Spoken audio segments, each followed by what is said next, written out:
হযরত জাবের রাদিয়াল্লাহু তাআলা আনহু, আল্লাহর নবীর একজন প্রসিদ্ধ সাহাবী হযরত জাবের রাদিয়াল্লাহু তাআলা আনহু, খন্দকের যুদ্ধ, মদিনার চতুর্দিকে খাল খনন হইতেছে, আমার নবী নিজেও খাল খননের মধ্যে মগ্ন।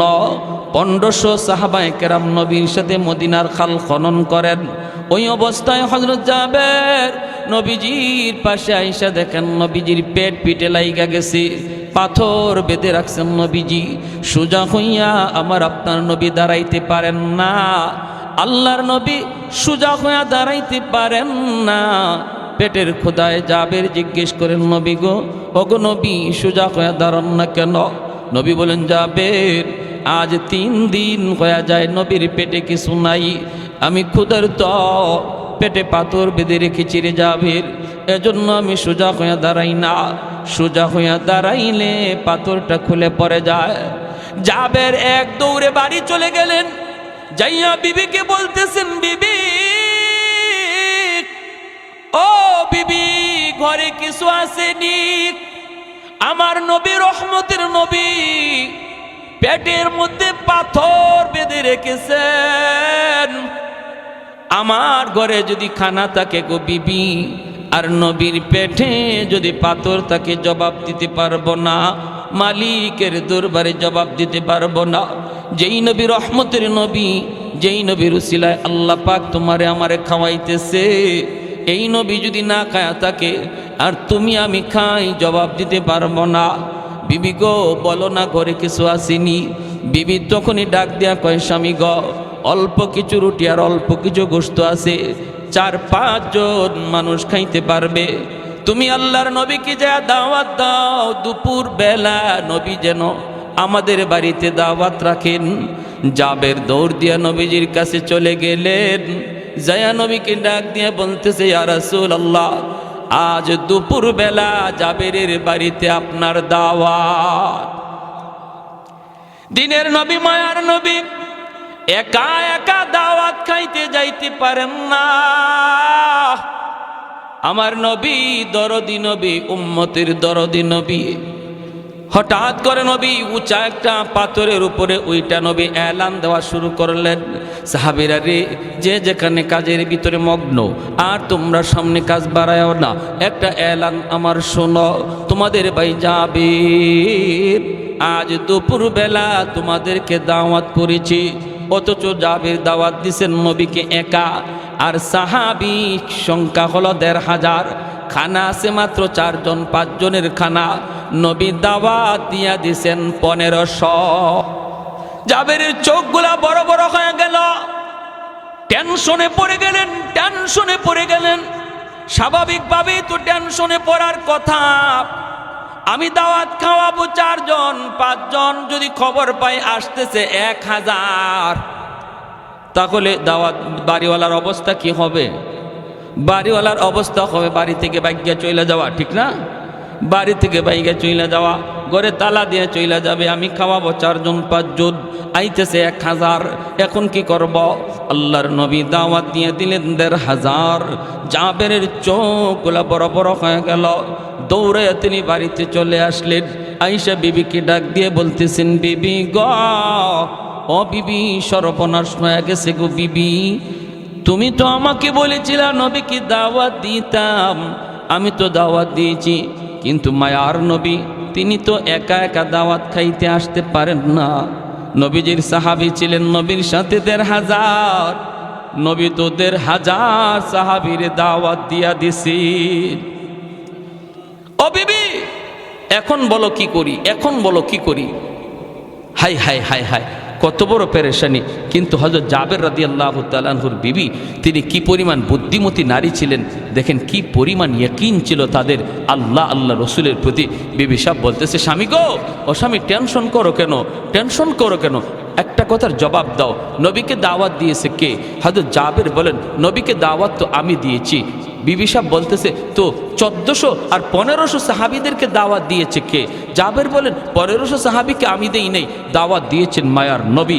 এমনি জাবেরের বিবি বলে তাহলে আল্লাহর কসম কোনো টেনশন আমাদের নাই, নবী যদি নিজের জবানে 1500কে দাওয়াত দিয়া থাকেন, তুমি না দিয়া থাকো, তাহলে আমার নবীর জবানের ইজ্জত আল্লাহ কেমনে রাখবে এটা আল্লাহ ভালো বুঝবে।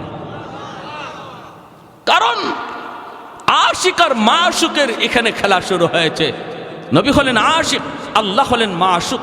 আশিক বলে ফেলছে, এখন আশিকের কথার দাম মাশুক কেমনে রাখবে সেটা তিনি বুঝবেন। তোমার আমার টেনশন নাই। সুবহানাল্লাহ, জোরে কোন। কত সুন্দর জবাব, কত সুন্দর বুদ্ধি। মহিলাদেরও বুদ্ধি আছে। আপনাদের ঘরে যে বিবি সাহেবেরও বুদ্ধি আছে। আপনি যদি মনে করেন যে আপনার ম্যাডামের কোনো বুদ্ধিশুদ্ধি নাই, এটা ঠিক হবে না। নবী বলেন ঘরের সমস্ত কাজ বিবির সাথে পরামর্শ করে করো, এটা নবীর সুন্নত। ঘরের কাজ যদি স্ত্রীর সাথে পরামর্শ করা হয়, আল্লাহ পাক এই কাজের মধ্যে বরকত দেয় এবং বিবি সাহেবের মনটা খুশি হয় যে আমার স্বামী দুই একটা কথা আমাকে জিজ্ঞেস করে, আমার সাথে পরামর্শ করে। সিদ্ধান্ত নেবেন আপনি, যা করবেন আপনি, কিন্তু পরামর্শ নেবেন স্ত্রীর কাছ থেকে। পরামর্শে মাঝে মাঝে স্ত্রী ভালো পরামর্শও দিবে। যদি ভালো পরামর্শ দেয় এই পরামর্শ মোতাবেক কাজ করবেন। যদি বুঝেন না তার পরামর্শ মতো কাজ করতে পারবেন না, আপনি ভিন্নভাবে কাজ করবেন, করেন, তাও অসুবিধা নাই। কিন্তু পরামর্শ, তার একটা মত নেওয়ার কারণে আল্লাহ আপনার এই কাজের মধ্যে বরকত দিয়ে দিবে। যদিও এই কাজে সফলতা কম ছিল, আল্লাহ স্ত্রীর পরামর্শ নেওয়ার খাতিরে এই কাজে আল্লাহ পাক আপনার এই কাজের মধ্যে সফলতা দিয়া দিবে। এটা স্ত্রীর সাথে পরামর্শ করার গুণ। প্যারে হাজিরিন, আর বলি কেমনে বলি, আমাদের দেশে মহিলাদের বুদ্ধি নাই। বুদ্ধি না থাকলে দেশ চালায় কে? পুরুষ এটা মহিলা? আপনাদের এলাকাতে অনেক। আমরা যখন সৌদি গেলাম তো আমি আল্লাহ পাকের অশেষ দয়া 10, 11, 12 তিনবার গেলাম। তো একজন আমারে জিজ্ঞেস করে, সৌদির এক শায়েখ, সে আমাকে আরবিতে বলতেছে এই বাড়ি কোথায়? তো ওদের তো ভাষাই এরকম, এটা তো আপনারা বুঝবেন না। আরবিতে ভাষাটাই, আরবিতে আপনিও নাই তুমিও নাই, সব আন্তা, সব এক ক্যাটাগরি। বাড়ি কোথায়? আমি বললাম বাড়ি বাংলাদেশ। বাংলাদেশ? আমারে কয় কি শুনবেন? কয় তোমাদের বাংলাদেশে পুরুষ মানুষ আসেনি? আমি মনে মনে কই মা এই বেজুইতে ইবামা থেকে। আমি বললাম আমারে কি তোমার বেটি মনে হয়? আমারে মহিলা মনে হয়? আমি যে পুরুষ দেখো না? হয় না, এই জন্য বলি না, এই যে বলতেছি এই জন্য যে তোমাদের পুরুষ কই? মহিলা একজন নামে আরেকজন উঠে, পুরুষ মানুষ কোথায়? প্রশ্ন এটা থাকেনি না? থাকে না? আমরা বলি না, আমরা মন্দ বলবো না, আমরা খারাপও বলবো না। তবে এটুকু বলি যে মহিলাদের বুদ্ধি আছে। দেশও চালাইতেছে আমাদের মহিলায়। আপনার ঘরের ম্যাডাম, তার একটু মূল্যায়ন করবেন, তার একটু দাম দিবেন, তার একটু আদর করবেন, তার একটু কদর করবেন। এটা আমার নবীর বহুত বড় সুন্নত। ও আরিফু হুন্না বিল মারুফ। নবী বলেন স্ত্রীদের সাথে ভালো আচরণ করো, স্ত্রীদেরকে মায়ার সুরে ডাক দিও, স্ত্রীদেরকে মায়া করো। মাঝে মাঝে ঘরের কাজ, সব কাজে পরামর্শ নিও। তার পরামর্শ ভালো লাগলে পরামর্শ মতো কাজ করো, সে তার অন্তরটা শান্তি পাবে। দোয়া করবে, আল্লাহ আমার আব্বা আম্মা আমার একটা ভালো জায়গায় বিয়ে দিছে, আমার স্বামী আমাকে মায়া করে, ঘরের কাজকর্ম আমার সাথে পরামর্শ করে। আর যদি আপনি ঘরের কাজ সব একা একা করেন, স্ত্রীকে কিছুই না বলেন, সে কষ্ট পায়। হায় রে, আমারে কোথায় আব্বা আম্মা বিয়ে দিল, আমার ডিউটি শুধু পাকঘরে, বড় করে উঠতেই দেয় না, আমারে ঘরের সদস্যই মনে করে না, আমারে ঘরের সদস্যই মনে করে না। আপনি স্বামীর কোনো আচরণে স্ত্রী যদি কষ্ট পায় আর এক ফোঁটা চোখের পানি তার মাটিতে পড়ে, এটা আল্লাহর আদালতের ফাইলে জমা হয় এবং এই মামলা বড় জটিল মামলা। হাসরের মাঠে বহু স্বামী স্ত্রীর মামলায় আল্লাহর আদালতে ধরা খেয়ে যাবে। স্ত্রীর চোখের পানির ফুটার মামলা। স্ত্রী যদি বলে আল্লাহ আমি দুর্বল ছিলাম, ঘরে আমার পক্ষে কেউ ছিল না, আল্লাহ আমার উপরে জুলুম হতো, আমার উপরে নির্যাতন হতো, মানসিক টর্চার, শারীরিক টর্চার আমার উপরে হতো, এই মামলা যেই স্বামীর উপরে থাকবে সে আল্লাহর আদালতে মাপ পাবে না। এজন্য আল্লাহর দোহাই, হযরত জাবের রাদিয়াল্লাহু তাআলা আনহু, ওনার স্ত্রী কেমন বুদ্ধিমতী নারী, তিনি বলেন টেনশন নাই, যাও আল্লাহর নবীকে নিয়ে আসো। যেরকম সুবহানাল্লাহ। হযরত জাবের আল্লাহর নবীর কাছে চলে আসলেন, এসে ডাক দিয়া বলেন ইয়া রাসূলুল্লাহ, ওগো নবীজি আপনার সাহাবীরা কোথায় গো নবী, চলুন। আল্লাহর নবী সাহাবীদেরকে নিয়ে চলতে শুরু করলেন। জাবের নবীজির পাশে আসেন না, একটু দূরে দূরে থাকতেছেন। টেনশন হবেই তো টেনশন, কারণ টেনশন করার বিষয়। যদিও তার স্ত্রী তাকে সান্ত্বনা দিয়েছেন, কিন্তু সামনের সময়টা কেমন হয় রে, কেমন হয়? দাওয়াত খাওয়াইতে বসাইলে পর খানা থাকবে কি না, নবী খানা পাবে কি পাবে না, আমি নবীকে আগে খাওয়াবো নাকি পরে খাওয়াবো? আমি যদিও আগে খাওয়াইতে চাই, আমার নবী আগে খাবে কি খাবে না? যদি সাহাবীরা আগে খায়, নবী তো খানা পাবে না। জাবেরের বহুত বড় টেনশন মাথার মধ্যে কাজ করতেছি। ওই অবস্থায় নবী তাকে দেখেন, জাবের টেনশনে তার চেহারাটা একদম বিমর্ষ হয়ে গেছে। নবী ডাক দিয়া বলেন, জাবের আমি নবীর কাছে আসো। নবী ডাক দিয়া কাছে আনলেন, আইনেই নবী কানে কানে ডাক দিয়া বলেন, জাবের রে টেনশন করো না, আমার আল্লাহ জানায় দিছে আজ তোমাদের অল্প খানার ভিতরে আল্লাহ বহু রকমের বরকত দিয়া দিবে। এ যাবে, আমি নবী নিজের থেকে কিছু বলি না রে, আমি তো আমার আল্লাহর কাছ থেকে ইশারা পায়া বলছি। যদিও তোমাদের খানা কম, কিন্তু এই কম খানার ভিতরে আল্লাহ পাক অনেক অনেক বেশি বরকত দিয়া দিবে, টেনশন করো না। জাবেরের মনটা খুশি হয়ে গেল। আল্লাহ নবীকে নিয়ে জাবের নাতনিদের বাড়িতে হাজির হয়ে গেলেন। মায়ার নবী তখন ডাক দিয়া বলেন, জাবের কই তোমার রুটির পাতিল, গোশতের পাতিল, আমি নবীর কাছে আনো।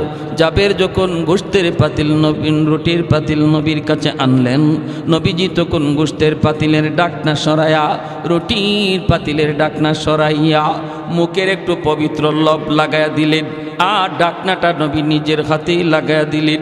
এরপরে নবী ডাক দিয়া বলেন, যাবে অযাবে শুধু রুটি নিবা আর নিবা, গোশত শুধু নিবা আর নিবা, কখনো ডাকনা উঠায়া তুমি দেখবা না কি পরিমাণ রুটি আর গোশত এখনো বাকি আছে। একবারও তুমি ডাকনা উঠাইবা না, উঠাইবা না রে যাবে, শুধু তুমি নিবা দেখবা না।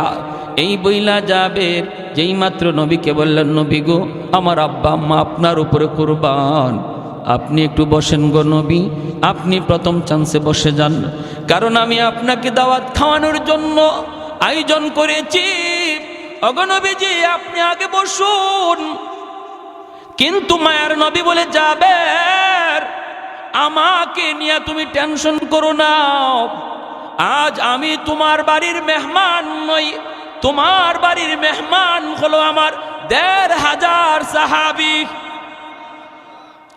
আমি হলাম আজকে মেজবান, আমি হলাম তোমার মতো বাড়িওয়ালা। আমি খানা খাওয়াবো আর আমার সাহাবীরা খানা খাবে, সবাই খাওয়ার পর যা থাকবে তুমি আর আমি খাবো। এতে করে যাবে টেনশন কমলো না আরো বাড়লো, কমলো না বাড়লো আর বাড়লো। হাই রে নবী কি বলে, মাত্র 4 জনের খানা, খানা খাইবে ১৫০০ সাহাবীরা খানা খাওয়ার পরে যা থাকবে, এরপরে নবী নাকি খানা খাবে। হায় খানা থাকবে কি থাকবে না টেনশন। এই অবস্থায় নবীজি বলেন, যাবে আমার 500 সাহাবীরে তুমি বসায় দাও। 500 সাহাবীরে বসায় দেওয়া হলো। আল্লাহর নবী তিনি মাসকাট নিয়ে হাঁটেন, আর নবী বলেন, যাবের এই জায়গায় আরো রুটি দাও, এখানে আরো গোশত দাও, এখানে আরো গোশত দাও, আরো রুটি দাও। এইভাবে নবীজি একজন একজন করে দেখেন, আর জাবেরকে বলেন দেওয়ার জন্য। জাবের তিনি দিতেছেন আর নবী দেখতেছেন। এ ভাইয়েরা দেখতে দেখতে দেখতে দেখতে 1500 সাহাবীর খানা শেষ হয়ে গেল। 1500 সাহাবীর 3 বারে 500 কইরা বসানো হলো। একবারও আমার নবী বসেন নাই, জোরে কোন সুবহানাল্লাহ। নবী প্রতিবার ডাক দিয়া বলেন, যাবে সব শেষে আমি খানা খাবো, যা থাকবে তুমি আর আমি খাবো, তুমি আর আমি খাবো, তুমি ডাকনা উঠায়ও না, শুধু খানা নিতে থাকবা, খানা নিতে থাকবা, নিতে থাকবা। ভাইয়েরা বন্ধুরা, ১৫০০ সাহাবী খানা খাওয়ার পর জাবের টেনশনে পড়ে গেলেন। হায়রে এখন তো আমি আর নবী বাকি, জানি না পাতিলের মধ্যে গোশত আসেনি না নাই। যদি পাতিলের মধ্যে গোশত না থাকে, আমার নবীর জন্য আমার যে কোনো মূল্যে খানা পাকাইতে হবে। হায়রে জানি না আসেনি না নাই। জাবের মনের মধ্যে আর তিনি ধৈর্য ধরতে পারলেন না, দৌড় দিলেন পাতিলের দিকে দেখার জন্য। গোশতের পাতিলের দিকে দৌড়। নবীজি টের পাইলেন জাবের দৌড়াইতেছে, পাতিলে গোশত আছে না নাই দেখার জন্য। নবী ডাক দিয়া কই, জাবের খবরদার ঢাকনা উঠাইও না। কিন্তু জাবের আর বাধা মানলেন না, তিনি যাইয়া ঢাকনাটা উঠায় ফেললেন। ঢাকনা উঠা জাবের দেখেন শুরুতে যেই পরিমাণ গোশত ছিল ওই পরিমাণ গোশত এখনো আছে, এক জাররা পরিমাণ কমে না। গোশত কমে নাই, রুটিও কমে নাই। আল্লাহ নবী ডাক দিয়ে বলতেছে, জাবের তুমি কি ভুল করছো রে? তুমি যদি ঢাকনা না উঠাইতা, তোমাদের অল্প খানার ভিতরে আল্লাহ এমন বরকত আল্লাহ দিছিল, মদিনার সমস্ত মানুষে যদি আজ তোমার বাড়িতে দাওয়াত করে খাওয়ানো হইতো, তবুও তোমার খানার বরকত কমতো না। কিসের আর ১,৫০০ আর ২,০০০, হাজার হাজার মানুষও যদি আজ খাইতো, বরকত কমতো না। এজন্য বলি, বরকত এটা সংজ্ঞা দেয়া বুঝাইবার বিষয় না, এটা ধৈর্য দেখাইবার বিষয় না, এটা বুঝতে হয়। আমার ঘরের ভিতরে বরকত আসবে। এক লোক ৫০,০০০ টাকা মাসে কামাই করে, এরপরে ঘরে বরকত নাই, মাস শেষে দেখা যায় ঋণ থাকে। আর একজন ইমাম সাহেব, মসজিদের মুয়াজ্জিন সাহেব, মাদ্রাসার উস্তাদ, ৫,০০০ টাকা বেতন, এরপরও আলহামদুলিল্লাহ মাস শেষে কোনো ঋণ নাই। আসেনি না নাই? জোরে কোন আসেনি না নাই? সমাজের ভিতরে যে মানুষটা হালাল তরিকায় ব্যবসা করবে, ব্যবসার মধ্যে ভেজাল করবে না, আজান হলে মসজিদে যাবে, এরপরে মা বাবার সাথে ভালো আচরণ করবে, আলেমুল আমাকে শ্রদ্ধা করবে, আর ওজনে সঠিক ওজন দিবে, সুদের ধারে কাছে যাবে না, সুদখোরের সাথে কোনো সম্পর্কও রাখবে না, এই লোকটা মাস শেষে দেখা যাইতে পারে তার লাভ কম হয়েছে, কিন্তু আল্লাহ পাক এই অল্প লাভের মধ্যে এমন বরকত দিবে যে বরকত লক্ষ টাকা লাভ কইরাও কেউ পাবে না। বুঝে আসছে ভাই?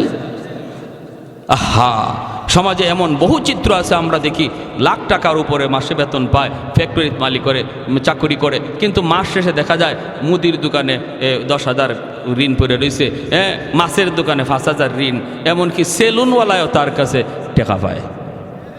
আসেনি না নাই? মা চুলটা কাটতে চুলের টাকাটা দেয় না সেলুনওয়ালারে, মাস শেষে বেতন পায় ১ লাখ। চারদিকে মানুষে খালি কয় টাকা পায়। আর একজন মানুষ সামান্য একটা ব্যবসা করে, একটা মুদির দোকান, সামান্য একটা টং, সামান্য একটা পানের দোকানদারি করে, কিন্তু আল্লাহর বান্দা আল্লাহরে ভয় করে ব্যবসা করে, আল্লাহরে ডরায় ব্যবসা করে, আল্লাহর ভয় অন্তরে রেখে ব্যবসা করে, দেখা যায় তার কাছে কেউ কোনো টাকাও পায় না, ঋণের জন্য তার বাড়িতে লোকও আসেনি না নাই? ভাইয়েরা আমার, এজন্য ব্যবসায়ী ভাইরা, এত সুন্দর উদ্যোগ আপনারা নিছেন, আল্লাহর দোহাই, ব্যবসা বহুত বড় নবীর সুন্নত, বহুত বড় সুন্নত।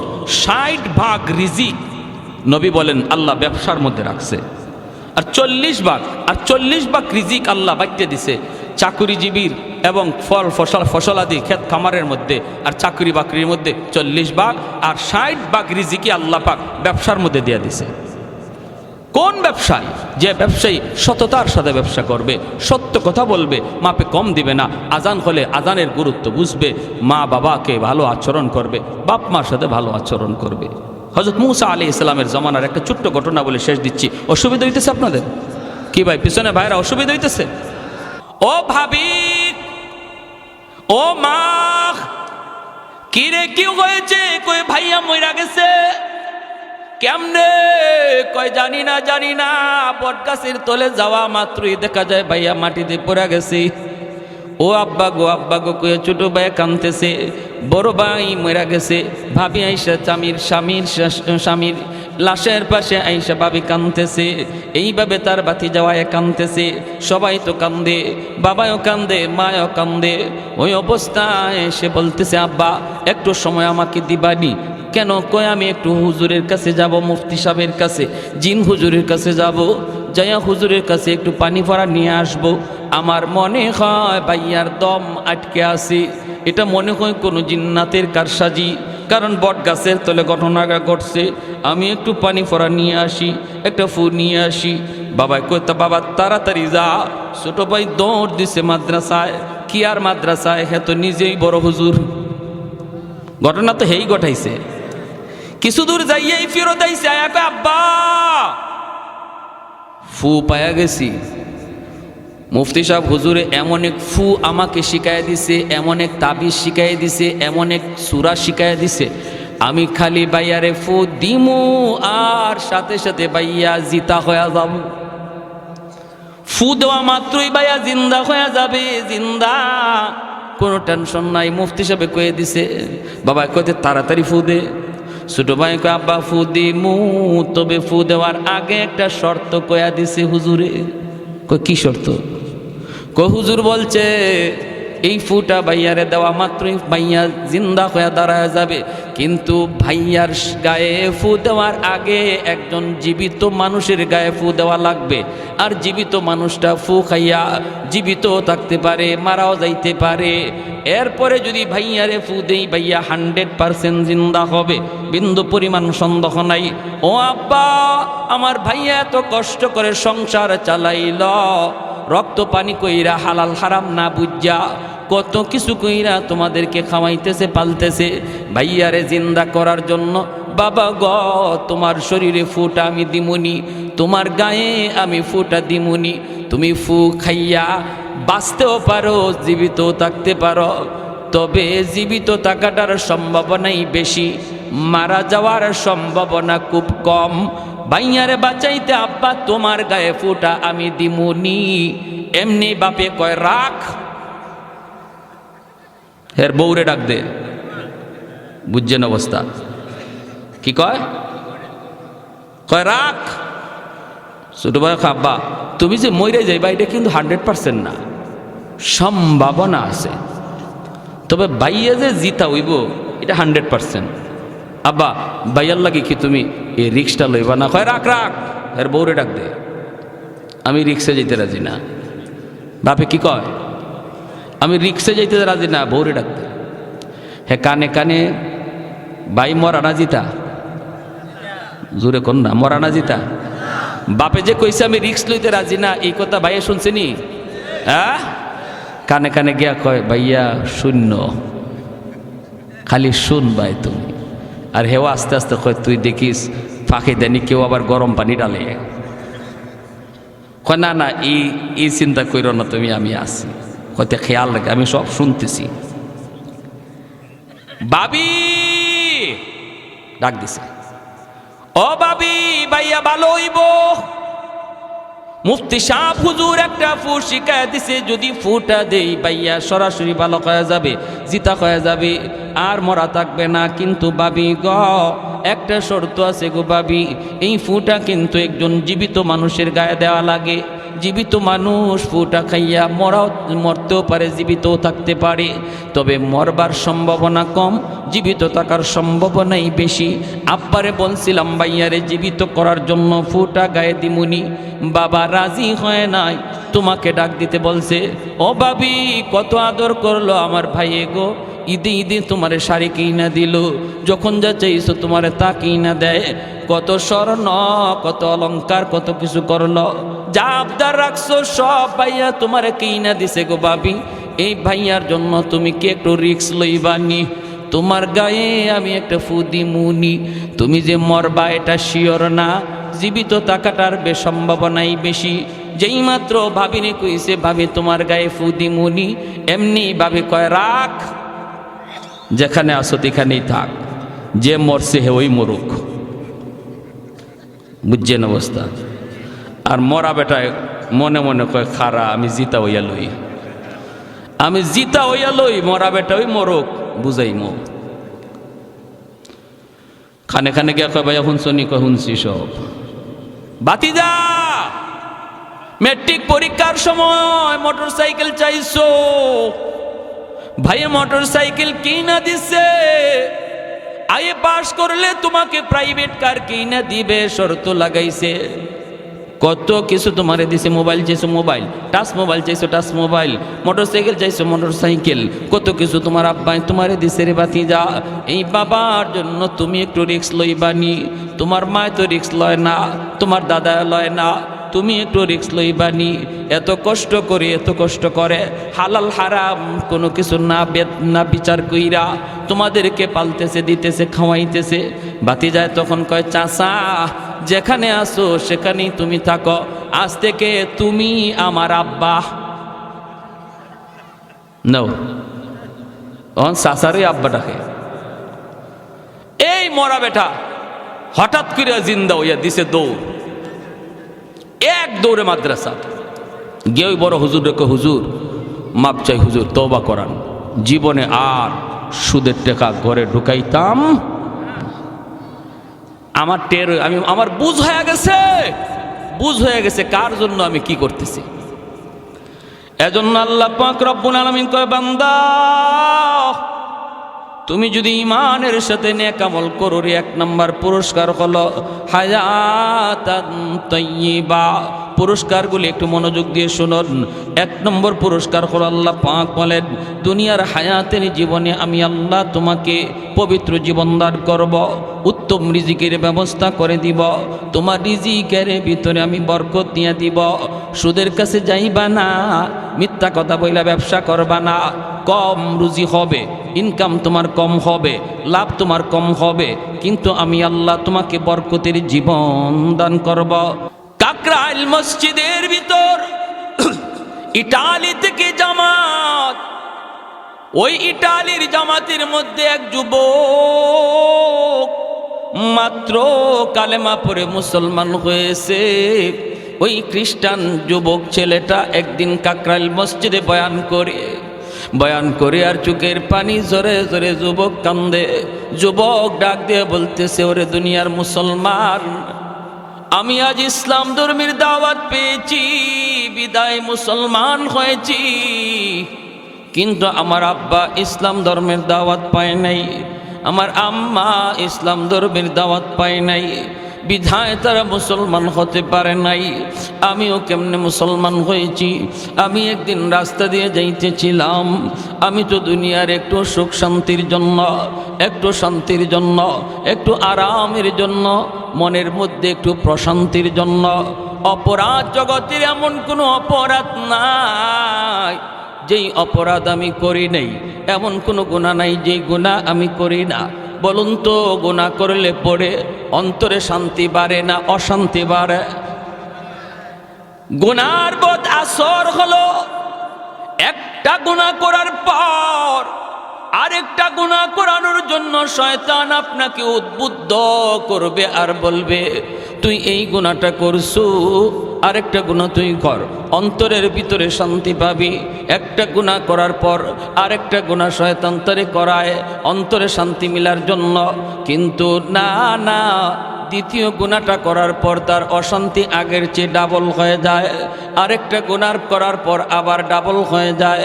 যতবার শান্তি পাওয়ার আশায়, অন্তরে শান্তি পাওয়ার আশায় গুনার কাজ করে বেড়ায়, ততবারই অশান্তি তার ডাবলের ডাবল বেড়ে যায়। যুবক ডাক দিয়ে বলতেছে, মুসলমান, ও আমার মুসলমান ভাইরা রে, আমি মাত্র মুসলমান হয়েছি, আমি কেমনে মুসলমান হলাম? আমি তো একদিন রাস্তা দিয়ে যাইতেছি, হাতের মধ্যে ছিল আমার গানের বাজনা, গিটার ছিল আমার হাতে, আমি তো ইসলাম ধর্ম কি জিনিস বুঝতাম না, জানতাম না। ইটালিতে মুসলমানের একটা জামাত গেছে, দাওয়াত তবলিগের সাথীরা তারা মসজিদে অবস্থান করেছে, বিকালবেলা বের হয়েছে গাছের জন্য। আমি তাদের পাশ দিয়ে যাইতেছিলাম, তখনই আমির সাহেব আমাকে ডাক দিলেন, এ যুবক বইলে তিনি আমাকে ডাক দিলেন। আমি অল্প সময়ের জন্য একটু থামলাম, আমাকে তিনি দাঁড়ানো অবস্থায় কয়েকটা কথা শুধু বললেন, আমরা কোথায় ছিলাম, কোথায় আসলাম, আবার কোথায় যাব, মাঝখানে আমাদের ডিউটি কি? তিনটা কথার ভিতরে আমি টের পাইলাম এতদিন যাবত আমি যেই শান্তির নেশায় ঘুরতেছি রে, এই শান্তির আভাস আমি তিন কথায় পেয়ে গেলাম। আমি ডাক দিয়া বললাম, হুজুর আমাকে আরো কিছু কথা আপনি শোনান। হুজুর আমাকে বললেন, বাবা যুবক, একটু মসজিদের ভিতরে তুমি আইবানি রে। আমি কথাটা শোনা মাত্রই মসজিদের ভিতরে যায় ঢুকলাম। বয়ান করতেছেন, বয়ান শুনতেছি। এক পর্যায়ে আমার জীবনের সমস্ত ভুলগুলি আমার চোখে ধরা পড়ল, অন্যায়গুলি ধরা পড়ল, অপরাধগুলি সব চোখের সামনে ভাসতে লাগলো। আমি যত গুনাহ করেছি ওই গুনাহগুলি আমার চোখের সামনে ভাসতে লাগলো।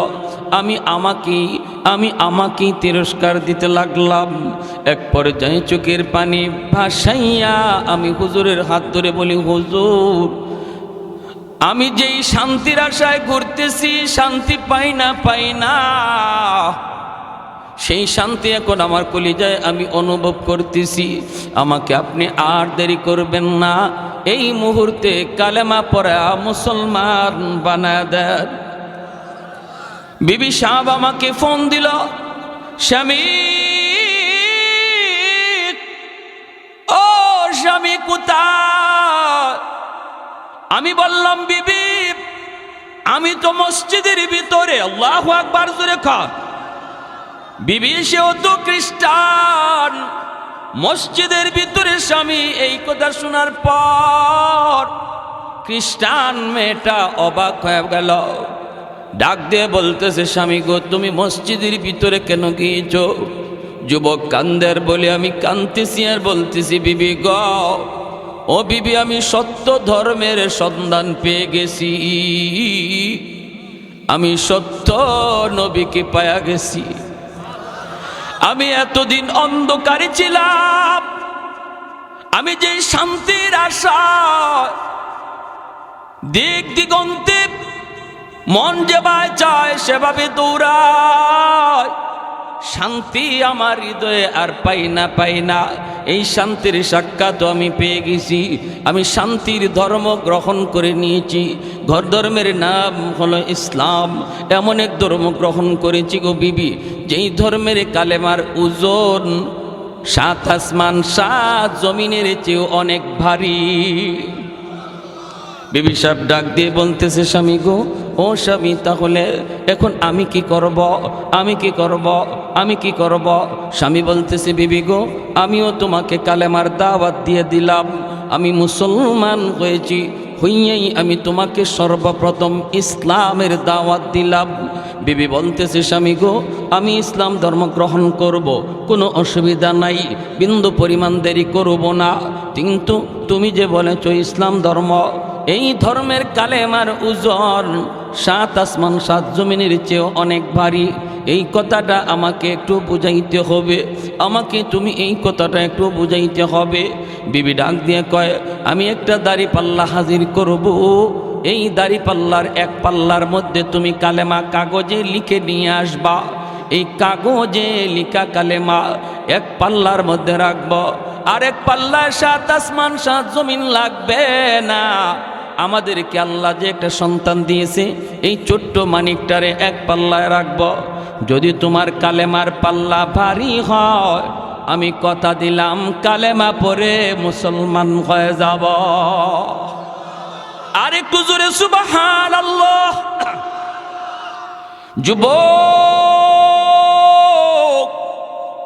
আমির সাহেবের কাছে যাইয়া হাত জোর করে কয়, হুজুর, আমি তো সর্বপ্রথম কালেমার দাওয়াত আমার স্ত্রীকে দিয়েছি।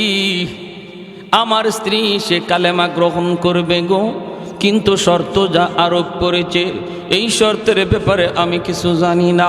হুজুর, আপনারা বলেছেন, আমি আপনাদের জবানে শুনেছি, আমার নবীর হাদিস আপনি শুনাইছেন, হাদিসটাই আমি আমার স্ত্রীকে জানায় দিছি। কিন্তু আমার স্ত্রী তো শর্ত লাগায় দিল, সে কালেমা পড়ে মুসলমান হবে, কিন্তু দাড়ি পাল্লার মধ্যে ওজন দিবে। এক পাল্লায় নাকি কালেমার কাগজ, আর এক পাল্লায় আমাদের সন্তান রাখবে। হুজুর, এখন আমি কি করব বলেন? পরামর্শ দেন। কাগজের মধ্যে আপনি কালেমা লিখে দেন। এই কাগজের টুকরা নিয়ে আমি বাড়ি যাব, দাড়ি পাল্লায় ওজন হবে। আমির সাহেব তখন চোখের পানি জড়ায় আল্লাহর কাছে হাত উঠে দিছেন। আমির সাহেব হাত উঠে কই, মালিক, তোমার কালেমার ওজন কি পরিমাণ এইটা তো আমরা বুঝি, ইমানদাররা বুঝি, কিন্তু অমুসলিম যারা তারা কেমন করে বুঝবে গো মালিক? হাসরের ময়দানে অমুসলিমরাও দেখবে কালেমার ওজন কি পরিমাণ। রুবামা ইয়াওয়াদ্দুল্লাযীনা কাফারু লাউ কানু মুসলিমিন। আল্লাহ পাক রব্বুল আলামিন বলেন, হাসরের ময়দানে আবু জাহেল, উতবা সাহেবা, ফেরাউন, হামান সবাই চোখের পানি জড়ায় জড়ায় কাঁদবে আর বলবে, হায় রে, যদি দুনিয়াতে কালেমা পড়তাম, যদি আমি দুনিয়াতে কালেমা পড়তাম, আজ আমার গোলাম কালেমার কারণে মুসলমান হইয়া জান্নাতের দিকে যায়, আমি মালিক হইয়া জাহান্নামী হলাম। আবু জাহেল কানবে, বেলাল হাবশী রাদিয়াল্লাহু তাআলা আনহুর মালিক উমাইয়া চোখের পানি জড়ায় জড়ায় কানবে আর কইবে, হায় রে, আমি কেন আবু জাহেলের কথা শুনলাম? আমার গোলাম বেলাল আজকে জান্নাতের মেহমান, আর আমি মালিক হইয়া জাহান্নামী। হায় রে, কেন আমি ঈমান গ্রহণ করলাম না? এই কথাটা হাসরের ময়দানে বেঈমানরা বলবে। হাসরের মাঠে হলো ঈমানের মূল্য বোঝার জায়গা, হাসরের ময়দানে ঈমানের দাম জানার জায়গা। দুনিয়ার জগৎ হলো আলু পেঁয়াজ রসুনের দাম চিনার জায়গা। হাসরের ময়দান ঈমান চিনার জায়গা, ঈমানের মূল্য চিনার জায়গা। আমি শাহ বলতেছি, মালিক, দুনিয়াতে তো ঈমানের দাম বোঝা যায় না, কারণ দুনিয়াতে ঈমানের বাজার বলতে কোনো বাজার নাই। কিন্তু মালিক, তুমি যদি চাও দুনিয়াতেও তুমি তোমার কুদরত দেখাইতে পারো। ঈমানের দাম তুমি চাইলে দেখাইতে পারো। আল্লাহ, আমি তোমার উপরে ইয়াকিন করে কাগজের মধ্যে কালিমা লিখে দিলাম, লেখাটা আমার কাম, বাকি সব তোমার কাম। আর একটু জোরে সুবহানাল্লাহ। চোখের পানি ঝরাইয়া, চোখের পানিটা ফালাইয়া সাদা কাগজের টুকরার মধ্যে আমি সব কালেমা লিখে দেন। লা ইলাহা ইল্লাল্লাহু মুহাম্মাদুর রাসূলুল্লাহ। জোরে সোরে বলি সাল্লাল্লাহু আলাইহি ওয়াসাল্লাম। কালেমার মধ্যে আমার আল্লাহর নাম, কালেমার মধ্যে নবীর নাম, কালেমার মধ্যে আল্লাহর নাম, নবীর নাম, দুটোটা নাম আসেনি না নাই? আর একটু জোরে কোন আসেনি না নাই? কেউ যদি খালি কয় লা ইলাহা ইল্লাল্লাহ মুহাম্মাদুর রাসূলুল্লাহ যদি না পড়ে, কালেমা হবে? আমাদের সমাজে কিছু রোগ আছে, কিন্তু আছে কিছু রোগ আছে। উত্তরবঙ্গে গেছিলাম, কিছু মসজিদে মুহাম্মাদুর রাসূলুল্লাহ শব্দটা কাইটা দিছে মসজিদের গেইটে। মুহাম্মাদুর রাসূলুল্লাহ সাল্লাল্লাহু আলাইহি ওয়াসাল্লাম এটা বলে কালেমার অংশ না। কালেমা বলতে শুধু লা ইলাহা ইল্লাল্লাহ। এরা ইমানের বহুত বড় ডাকাত, ঠিক কিনা জোরে খান? বহুত বড় ডাকাত। যারা এই ধরনের কথা বলবে, মনে রাখবেন, এ আপনার বন্ধু নয়, আপনার লেবাস পরে আপনার সুরত দইরা আপনার ভিতরে ঢুকে আসছে ইমান ডাকাতি করার জন্য। বেশি কথা বললে উলামায়ে কেরামের কাছে নিয়ে আসবেন। যদি বলে আপনার নামাজ হয় না, নামাজে এইভাবে দাঁড়াইতে হয়, আপনার রুকু হয় না, রুকু এইভাবে পড়তে হয়, এভাবে পা নিয়ে খাড়াইতে হয়, এভাবে হাত উঠাইতে হয়, এই করতে হয়, সেই করতে হয়, জুম্মা এইভাবে পড়তে হয়, জানাজা এইভাবে পড়তে হয়, এই কথা বইলা যারা আপনাদেরকে ভ্রান্ত করার চেষ্টা করবে, যুক্তিতে যাবেন না, তর্কে যাবেন না, বলবেন হাদিস আমি এত বেশি জানি না, কোরআন সম্পর্কে আমি অজ্ঞ। তুমি যদি কোরআন হাদিসের পণ্ডিত হও, চলো হুজুরের কাছে যাই, মুফতি সাহেবের কাছে যাই, মাদ্রাসায় যাই, ইমাম সাহেবের কাছে যাই, দেখবেন তখনই আপনার কাছ থেকে পালাবে। কত বড় ডাকাতি কথা! লা ইলাহা ইল্লাল্লাহ মুহাম্মাদুর রাসূলুল্লাহ, এই কথা না বললে ইমানদার হওয়া যায় না। আর সে বলতেছে, আর তারা বলতেছে কালেমার অংশ শুধু লা ইলাহা ইল্লাল্লাহ মুহাম্মাদুর রাসূলুল্লাহ না। আর তাদের কথায় পইরা উত্তরবঙ্গের কিছু মসজিদের গেইটে যেই কালেমা লেখা ছিল মুহাম্মাদুর রাসূলুল্লাহ সহ, এই অংশটা কাইটা দিছে। আল্লাহ তুমি সহি বুঝদান করো। সবাই বলি আমিন, আরো জোরে বলি আমিন।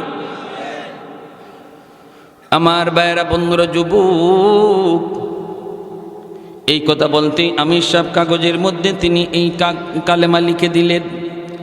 আর যুবককে তিনি ডাক দিয়া বলতেছেন, যুবক, আল্লাহর উপর ভরসা করে তুমি সামনের দিকে আগাও। কাগজের টুকরা নিয়ে তুমি সামনের দিকে যাও। তোমার বিবিকে যায় বলবা, কোথায় দাড়ি পাল্লা? এক পাল্লার মধ্যে এই কাগজের টুকরা রেখে দিবা, আরেক পাল্লায় তোমরা তোমাদের সন্তানকে রেখে দিবা। বাকিটা করবেন আমার আল্লাহ। করবেন কে? আর একটু জোরে কে? আল্লাহ চাইলে পারেনি না পারে না? এই ক্ষমতা আল্লাহর আসেনি না নাই? লা জিদ্দা ওয়ালা নিদ্দা ওয়ালা হাদ্দা লিমাওলা,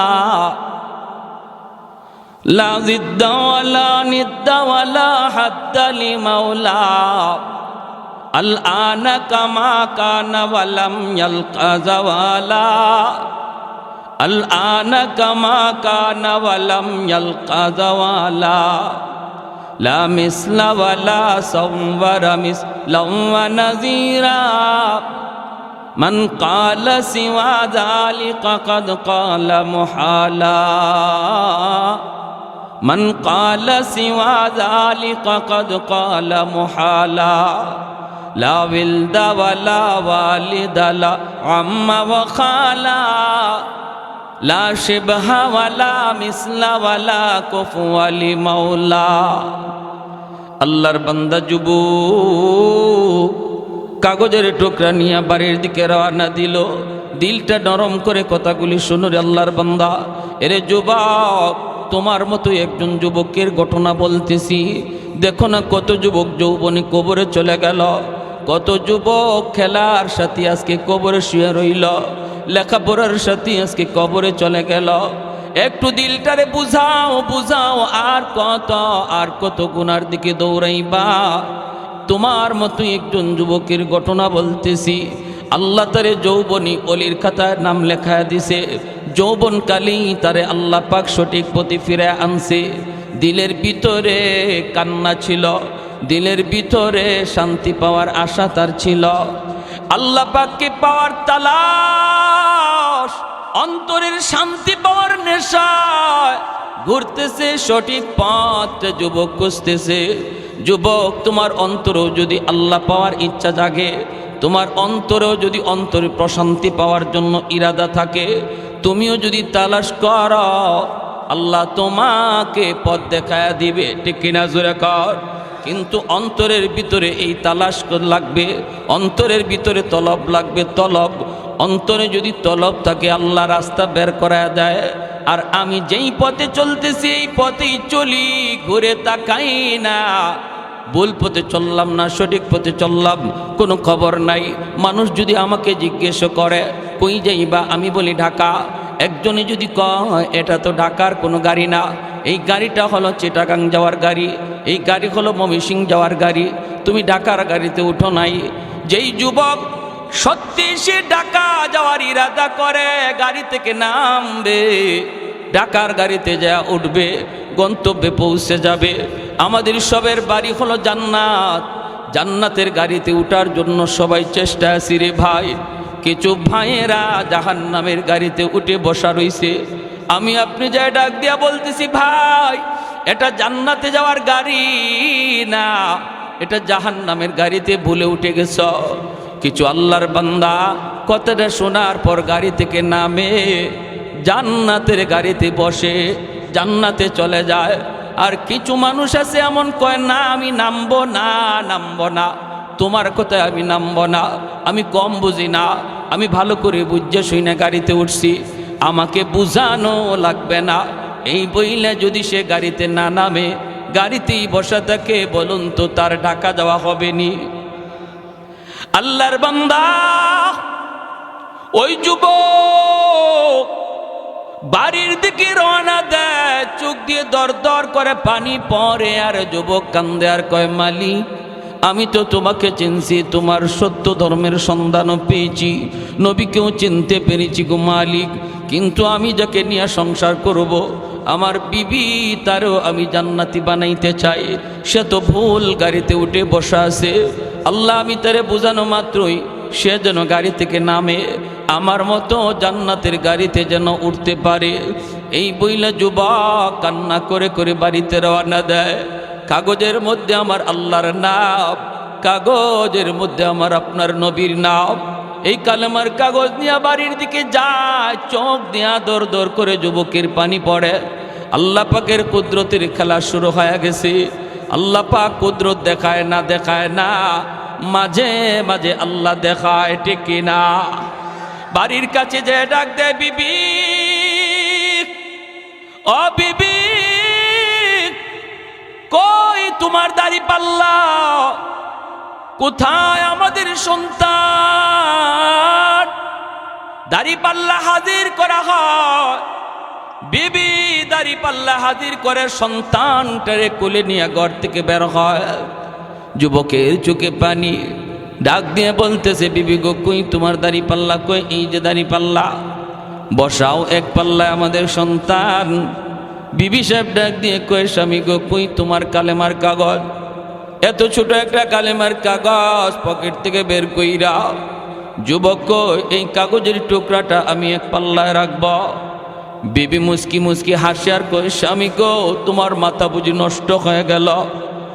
একটা সাধারণ কাগজের টুকরা এক পাল্লায় থাকবে, আর এক পাল্লায় আমাদের সন্তান, কেমন করে তুমি পাল্লা টান দিতে বলো গো স্বামী?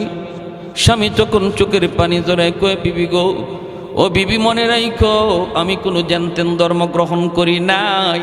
আমি যেই মালিকের ধর্ম গ্রহণ করেছি, তিনি চাইলে সব সম্ভব হয়ে যায়। আমি কাগজের টুকরা এক পাল্লায় রাখলাম, আরেক পাল্লায় সন্তান বসাও।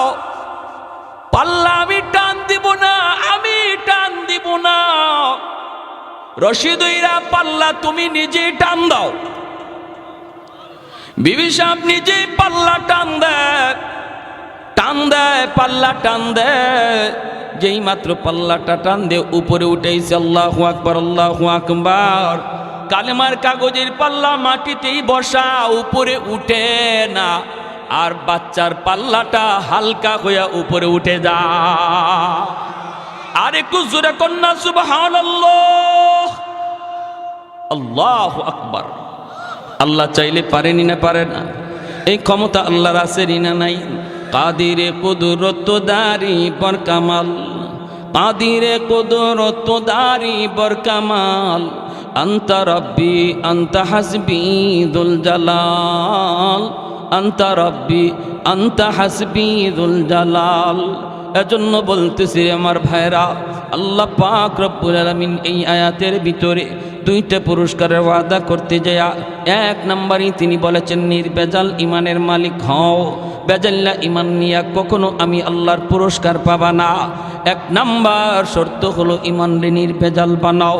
আল্লাহ যা পারে মানুষ তা পারে না, নবীও তা পারে না, ওলি আল্লাহও তা পারে না, আব্দুল কাদের জিলানিও তা পারে না, আমার খাজা বাবা দয়াল বাবাও আল্লাহর মতো তা পারে না। এমন বিশ্বাস নিয়ে তুমি নামাজ পড়ো, এমন বিশ্বাস নিয়ে তুমি রোজা রাখো, তাহলে তুমি আল্লাহর কাছ থেকে পুরস্কারের মালিক পাইবা। দুই নম্বর শর্ত হলো, আল্লাহ পাক বলেন, মান আমিলা সালিহাম মিন যাকারিন আও উনসা।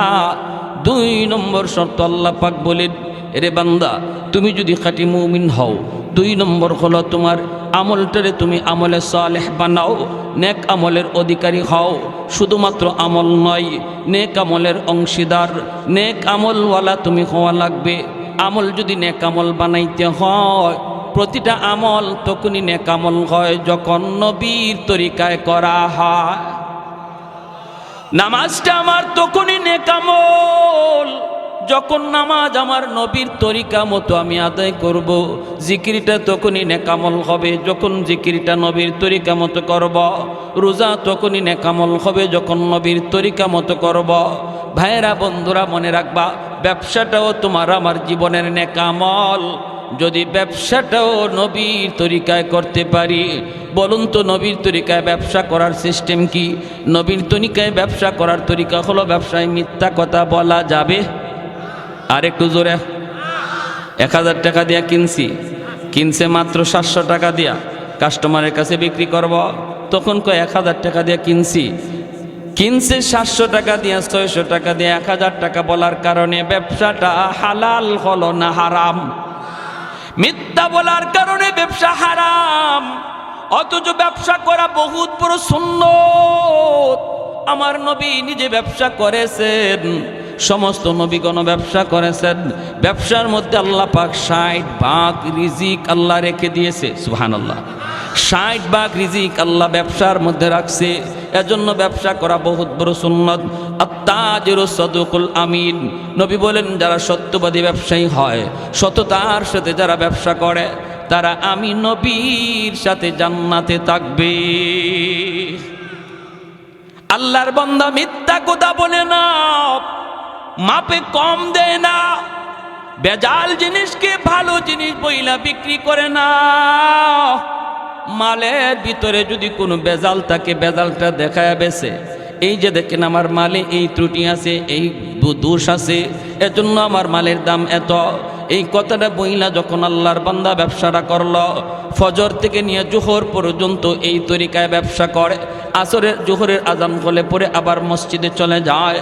নবী বলেন উম্মতের দল, ফজর থেকে জোহর পর্যন্ত তুমি ব্যবসা করলা আমি নবীর সুন্নাত তরিকায়, আর অক্ত মতো তুমি নামাজ পড়ে নিলা, তোমার এই টাইমটা আল্লাহ পাক খালি রাখে না, খালি রাখে না। একটা লোক মসজিদে বইসা এত সময় জিকির করলে যেই সব হইতো, তুমি ব্যবসা করার দ্বারা আল্লাহ এই পরিমাণ সওয়াব আমল নামায় দান করে। মাপে কম দেয় না, মিথ্যা কথা বলে না, খারাপ জিনিসে ভালো জিনিস কয়ে বেছে না, ভালোটারে ভালো কয়, খারাপটারে খারাপ কয়, আজান হলে মসজিদে যায়। এই লোক যতক্ষণ পর্যন্ত ব্যবসা করবে, ততক্ষণ পর্যন্ত নফল নামাজ পড়লে যেই সওয়াব হইতো আল্লাহ তার আমল নামায় দান করে। তাহলে ব্যবসায়ীদের জন্য আল্লাহর ওলি হওয়া বড় সহজ, ঠিক কিনা জোরে বলেন? আল্লাহর ওলি হওয়া বড় সহজ। আল্লাহর যেই বান্দা ব্যবসা করা অবস্থায় সে কখনো মিথ্যা বলবে না, নামাজের টাইমে নামাজ পড়বে, কাস্টমার আইসে আজান হয়ে গেছে, এরপরও সে কাস্টমারকে বলতেছে ভাই রে এখন আমি মাল বেচবো না, এখন আমি মাপবো না, আজান হয়ে গেছে মসজিদের দিকে যাব, শাটারটা বন্ধ করে মসজিদের দিকে রওনা দিয়েছে।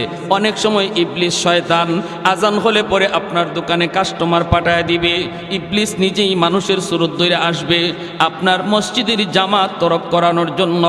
ভালো করে ইবলিস জানে একা একা নামাজ পড়লে আপনার সওয়াব কম, জামাতে নামাজ পড়লে 500 গুণ বেশি সওয়াব। ইবলিস এই কথাটা জানে বিদায় মানুষের সুরত ধরে আসবে আপনার জামাত তরক করানোর জন্য। আপনি যদি এই কথার উপরে অটল থাকেন, যত কাস্টমার আসুক আজান হলে আমি ব্যবসা করব না, আপনি চলে যাবেন নামাজি, পুরা টাইম হলো নফল বন্দেগীর সওয়াব। নামাজ পড়ে আসলে পরে আল্লাহ পাক এতটুকু সময়ের ভিতরে যতটুকু ব্যবসা আপনি করতে পারতেন রে আল্লাহর গোলাম, নামাজ পড়ে আসার পরে আল্লাহ এতটুকু বরকত আল্লাহ দিয়া দিবে।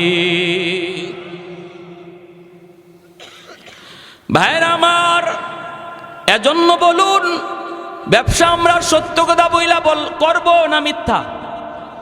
সত্য কথা বলবো না মিথ্যা?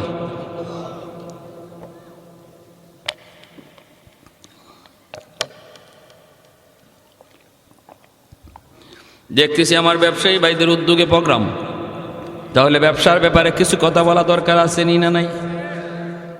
সাবধান, ব্যাংক থেকে লোন নিয়ে কোনো ব্যবসা করা যাবে? আওয়াজ আসতে হইছে, বোঝা যায় সমস্যা আছে।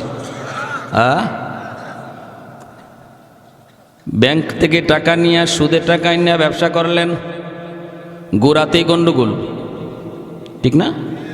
পরে যে আপনি কি করবেন এটা হিসাব ছাড়া,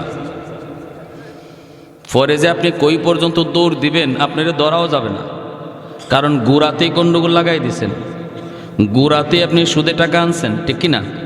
সুদে টাকা নিয়ে ব্যবসা করতেছেন, অতএব আপনার কাছে হালাল হারাম বলতে কিছু থাকবে না, মিথ্যা সত্য বলতে আপনি কিছু বুঝবেন না। যা পাইবেন তা ধরবেন, যা পাইবেন তা খাইবেন, খাইতে পারেন। হারাম টাকা দিয়ে আপনি সন্তান লালন পালন করবেন, হারাম টাকা দিয়ে আপনি বিবিরে পালবেন, হারাম টাকা দিয়ে আপনি ঘরের মানুষকে খাওয়াবেন, খাইব সবে, কিন্তু হিসাব লইব আল্লাহ আপনার কাছ থেকে একা, ঠিক কিনা? ঠিক কিনা? ভাত রান্না হলো রে যুবক, এক ড্যাগ বেত ভাত রান্না হলো, এই ড্যাগের পুরা ভাত কিন্তু আপনি একা খান না, একা খান না। এই ড্যাগের ভাতগুলি আপনি খান 2 প্লেট, আপনার স্ত্রী খায় 2 প্লেট, স্বামী আপনার সন্তানে খায় 3 প্লেট, মায় খায়, বাবায় খায়, বোনে খায়, ভাইয়ে খায়, প্রতিবেশী খায়, আত্মীয় স্বজন খায়, সবাই খাইয়া পাতিলের ভাত শেষ করলো। কিন্তু হাসরের ময়দানে আল্লাহ বলবে, বান্দা আয় 100 প্লেট ভাতের হিসাব তুই দিবি। তুমি যখন বলবা মালিক আমি তো 100 প্লেট ভাত আমি খাই নাই, আমি তো মাত্র 2 প্লেট ভাত খাইছি, বাকিরা তো ওরা খাইছে। আল্লাহ বলবেন ওদের হিসাব নাই, হিসাব নাই, কারণ তুমি হারাম ঢুকাইছো, এজন্য পুরা পাতিলের ভাতের হিসাব তুমি দিবা।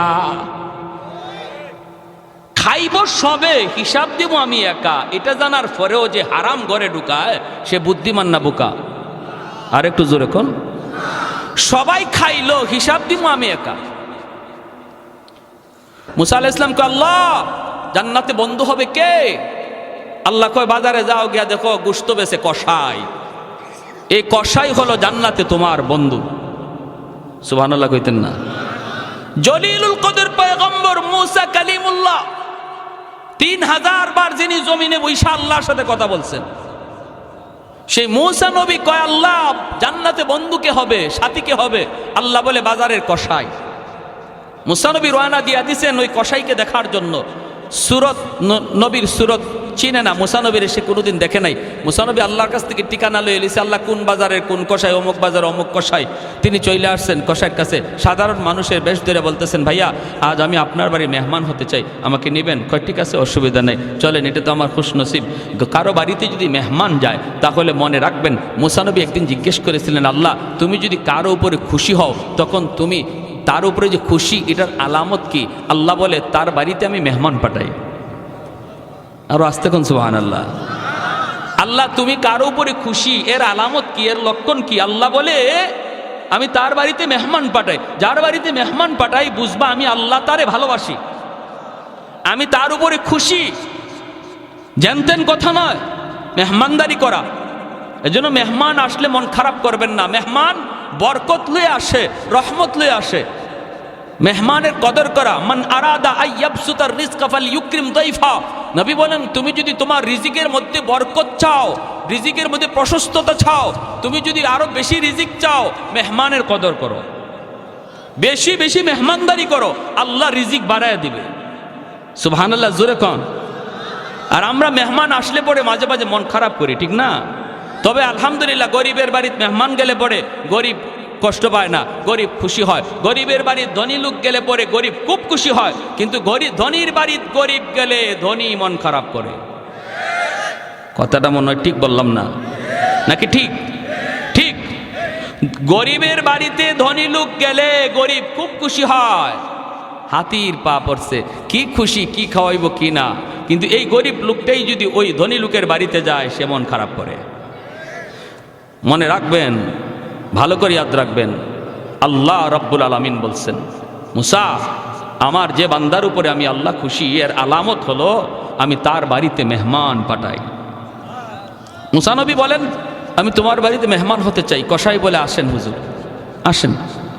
মুসা আলাইহিস সালাম তার বাড়িতে গেলেন, জয়া মুসা নবী দেখতে পেলেন লোকটা এই যে গোশত, কিছু গোশত নিয়ে পাকাইলো, পাকাইয়া গোশতটা সে একটা প্লেটের মধ্যে লইয়া ঝুপড়ির ভিতরে পালঙের মধ্যে একটা বৃদ্ধা মহিলা শুয়ে রইছে, তারে উঠাইয়া কুলের মধ্যে বসাইয়া গোশতের ঝোলটা খাওয়াইতেছে। আল্লাহু আকবার। একটা মা তার সন্তানকে যেইভাবে কুলে বসায় বসায় শিশুকালে খাওয়ায়, এইভাবেই কসাই মানুষটা, এই বৃদ্ধা মহিলা তার মা, এই মাটারে কুলে বসাইয়া শিশু বাচ্চার মতো খাওয়াইতেছে। মুসা আলাইহিস সালাম দেখলেন মহিলাকে চিনেন না।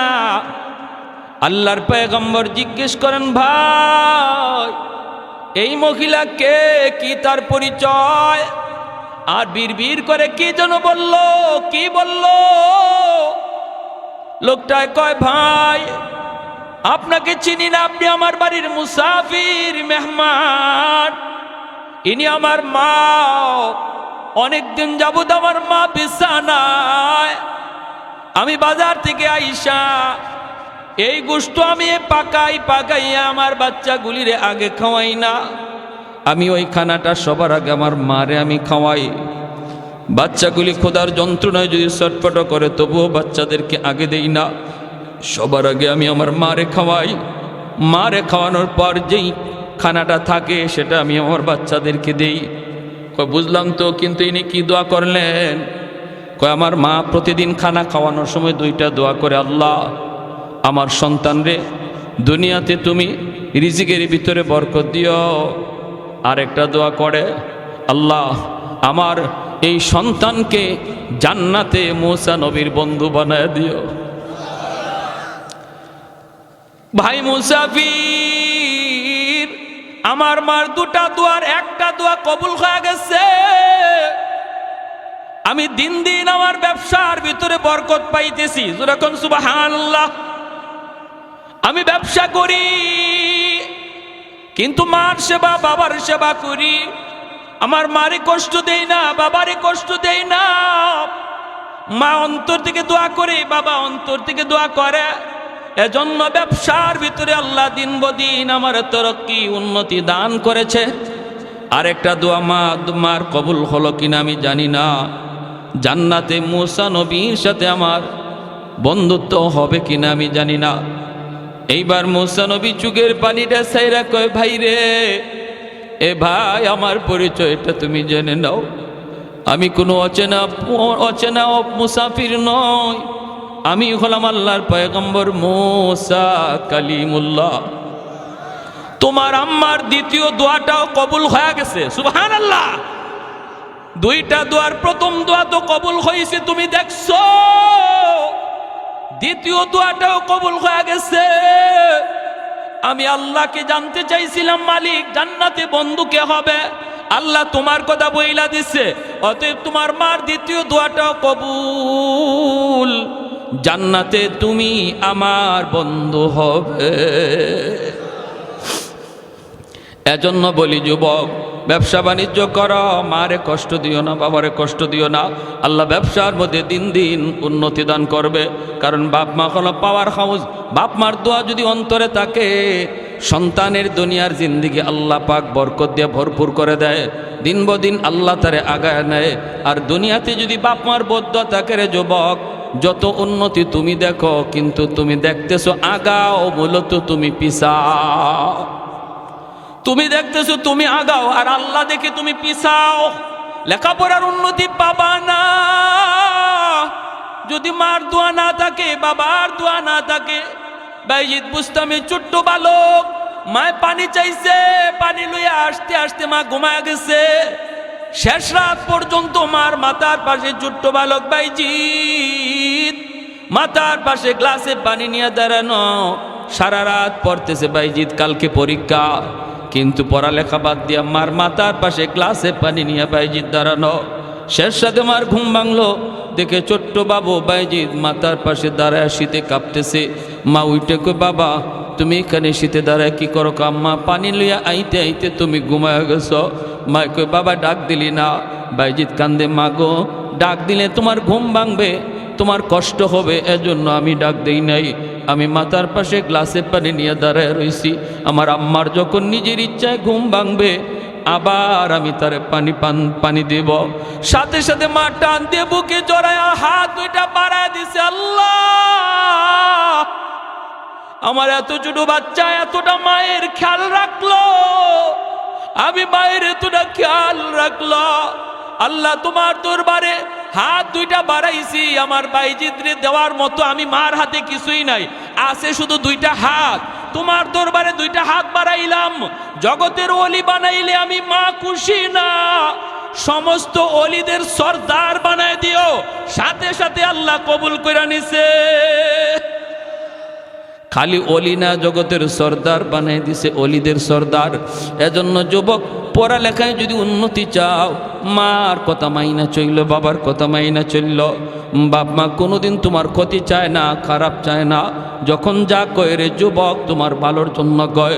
আজ বুঝবা না, বুঝবা একদিন যেদিন তুমি নিজে বাবা হইবা, নিজে যেদিন সন্তান পাইবা ওই দিন নিজে বুঝবা বাপ মা তোমার জন্য কতটা ভালো চাইছিল। এজন্য বলি আমার ব্যবসায়ী ভাইয়েরা, ব্যবসা করেন আমার নবীর সুন্নত তরিকায়, আর ব্যবসা করা অবস্থায় নামাজের যেন কোনো ত্রুটি না হয়। যদি নামাজের জামাতটা তরক হইয়াও যায়, অনুরোধ করে বলবো আল্লাহর বান্দা টাইম মতো আবার অজু কইরা তুমি তোমার দোকানের মধ্যেই নামাজটা আদায় করে নাও। যদি তুমি এইভাবে আদায় করো আর এইভাবে মানো, পুরা ব্যবসার টাইমটাও আল্লাহ নেক আমলের ভিতরে গণ্য করে তোমার দুনিয়ার পুরস্কার হলো পবিত্র জীবন, শান্তির জীবন, বরকতের জীবন আল্লাহ তোমাকে দান করবে।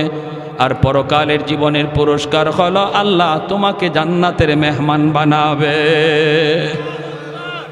পুরস্কার হলো দুইটা, একটা হলো দুনিয়াত নগদ, আরেকটা হলো পরকালে বাকি। দুনিয়ার নগদ পুরস্কার হলো আল্লাহ বলে তোমারে বরকতের জীবন আমি দিব, ঘরের শান্তি দিয়ে দিব, বাপ ভাইয়ে বাপ বেটায় শান্তি, বাপ বেটায় দ্বন্দ্ব থাকবে না, মহব্বত, ভাইয়ে ভাইয়ে মহব্বত থাকবে, স্বামী স্ত্রীর ভিতরে মহব্বত থাকবে, প্রতিবেশীর সাথে তোমার ভালো সম্পর্ক থাকবে, পাশের দোকানদারের সাথে তোমার ভালো সম্পর্ক আল্লাহ করায় দিবে যদি তুমি ইমানের সাথে নেক আমল করে চলো। আর যদি এটা হলো দুনিয়ার নগদ পুরস্কার, আর পরকালের জীবনে আল্লাহ বলে যা আমল করছো এর চেয়ে ডাবল পুরস্কার আমি দান করব। যেরকম সুবহানাল্লাহ। তাহলে ইমানের সাথে নেক আমল করার ইচ্ছা কার কার আছে? হাত উঠে আল্লাহকে দেখান। নামাজ সাইরা না নামাজ পইরা? 5 ওয়াক্ত নামাজ আজ থেকে আমরা রেগুলার পড়ব, জামাতে যাইয়া নিয়ত সবার পাক্কা ইরাদা আছে তো ইনশাআল্লাহ?